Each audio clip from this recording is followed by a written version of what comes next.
नैनीताल की नैनी झील पर्यटकों को काफी आकर्षित करती है। यहाँ मौजूद मछलियां भी आकर्षण का केंद्र हैं। झील के किनारे बैठे पर्यटक इन मछलियों को भी तैरते हुए देखते हैं।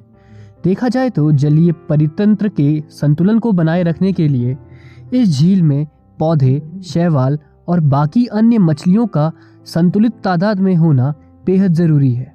हालांकि यह देखा जा रहा है कि बीते कुछ महीनों से झील में पाई जाने वाली कॉमन कार्प मछली की तादाद में बढ़ोतरी हुई है।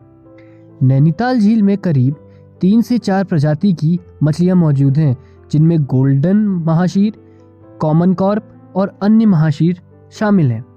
हालांकि इनमें से सबसे ज्यादा कॉमन कार्प की प्रजाति है।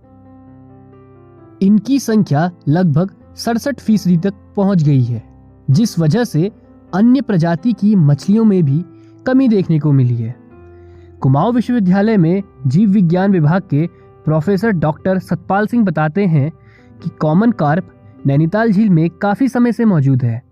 फूड हैबिट की बात की जाए तो इस प्रजाति की मछलियां ओमनीवोरस होती हैं। झील में मौजूद छोटे पौधों के साथ साथ यह अन्य छोटी मछलियां, कीड़े मकोड़े और मछलियों के अंडे भी खा जाती हैं। अगर इनकी संख्या में और ज्यादा बढ़ोतरी होती है तो बाकी अन्य प्रजाति की मछलियां झील में कम हो जाएंगी और केवल कॉमन कार्प मछली ही यहाँ बचेगी।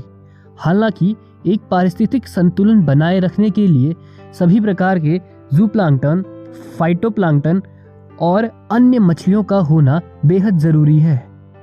देखिए, यहाँ पर जो कॉमन कार्प है ये कई दिनों से है यहाँ पर, और संख्या में जैसा दिखता है ऊपर से या किनारों पर ये सबसे ज़्यादा मुझे लग रहा है यहाँ पे। लेकिन अब ये देखना पड़ेगा, क्योंकि फूड हैबिट के हिसाब से इसे देखेंगे तो ये ओमनीवोरस है। ओमनीवोरस का मतलब होता है कि ये पेड़ जो छोटे मोटे पौधे उनको भी खाती है और छोटी छोटी मछलियों को भी खाती है और मछलियों के अंडे भी खा सकती है।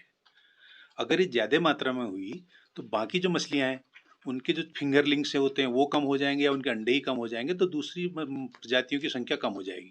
तो लेकिन पारिस्थितिक संतुलन बनाए रखने के लिए प्लैंकटन का, जू प्लैंकटन का, सभी प्रकार की मछलियों का, एल्गी का होना जरूरी है। पंतनगर कृषि विश्वविद्यालय के मत्स्य विभाग की रिपोर्ट के बाद नैनीताल के जिलाधिकारी की तरफ से नैनी झील में मछली पकड़ने का ठेका देने के निर्देश दिए गए हैं।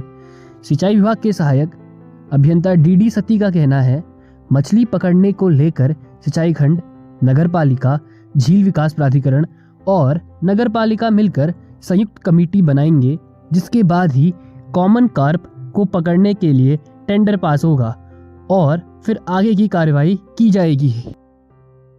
उत्तराखंड के नैनीताल से हिमांशु की रिपोर्ट, न्यूज़ 18 लोकल के लिए।